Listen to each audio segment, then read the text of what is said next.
When Mallika Sagar was looking at the room and asking for a fair warning and the final bid came down on Sameer Rizvi, 8.4 crores, one wonders what was happening in his house. What was going on in his mind? Was it ecstasy? Was it pressure? Was it joy? Was it tears? Sameer Rizvi's world had changed in the moment of minutes.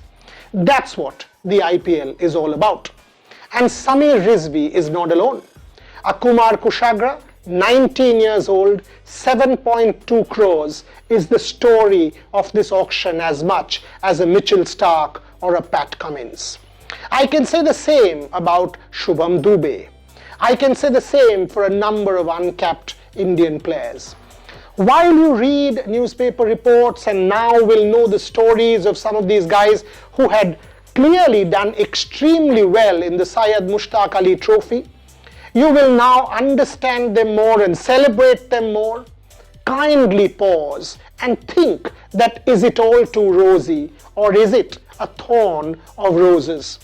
8.4 crores might sound tremendous. Some people might not earn that kind of money for the whole of their life, and this man has earned it in a jiffy in an auction when he's 20. But then 8.4 crores has to be justified.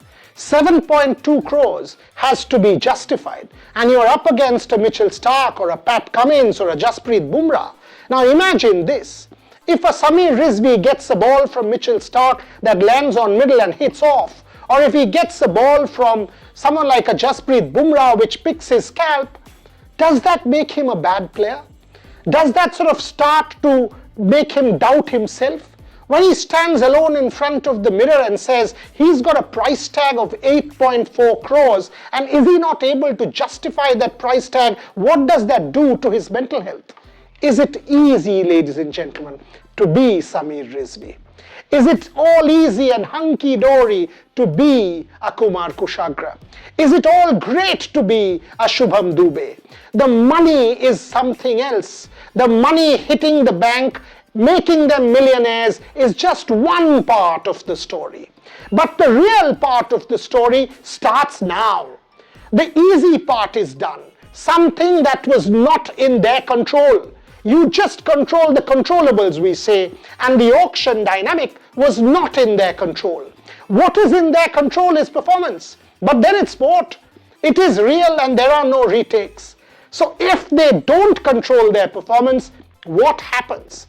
That is the more difficult part. That is the real story. That is the backstage. And that brings me to Yash Dayal. When Yash Dayal was doing really well for the Gujarat Titans, everything seemed absolutely great for the young man. Running in, left arm fast, bowling 140, he was the next big hope. And then comes Rinku Singh. 5 sixes against Yash Dayal and his world came crashing down. The cruelty of sport. Sport at its absolute worst for a young man, when all his dreams went up in smoke and all of a sudden Yash Dayal was the bad man, was the man to be trolled, the fallen angel in that sense. But then Yash Dayal had to make a comeback for the IPL. Is the stuff of dreams. It makes it and it also breaks it, but thereafter the sun rises again. Yash Dayal managed to do so. If you think of his father at that point in time had said that the young man was finding it very difficult to cope with all the mental stress. Our hearts went out to him, for we know that the 5 sixes do not define Yash Dayal. The comeback does. And when you see a 5 crore bid for a Yash Dayal, you feel great about it. So all a Sameer Rizvi or a Kumar Kushagra or a Shubham Dubey needs to do is see the Yash Dayal story. A failure is part of sport. As Abhinav Bindra says, sport teaches you how to lose. For with every failure, you get closer and closer to success.